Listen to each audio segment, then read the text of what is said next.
અમે અત્યારે જે વડોદરા સિટીની અંદર ચોમાસા પછીનું જે અત્યારે ડ્રાય સ્પેલ મળ્યું છે, આ ડ્રાય સ્પેલને લઈને અમે તમામ રોડ્સની અંદર જે પોટહોલ્સ જે ફરિયાદો મળી રહ્યા છે, એ પોટહોલ્સને અમે ફિલ કરવાનું અને પેચવર્ક શરૂ કરવા માટે અમે નક્કી કરીને પરમ દિવસથી કામ શરૂ થઈ ગઈ છે.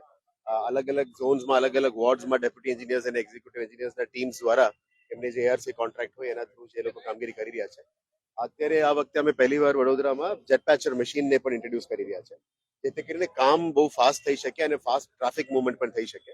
બાકી રૂટીનમાં આપણે ગ્રીડ મિક્સ કરીને કરીએ તો થોડું ટાઈમ પણ આપવું પડશે અને આ કરવાની પેચવર્કની કામગીરીમાં પણ સમય થોડો વધારે થતો હોય છે.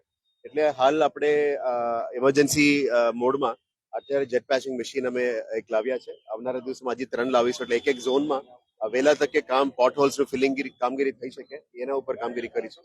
કારણ કે આના કારણે પબ્લિકની નારાજગીને પણ દૂર કરી શકાય અને જે પહેલાથી જે રોડ વર્ક રિપેર કરવાનું છે એનું પણ કામગીરી વહેલા તકે થઈ શકે.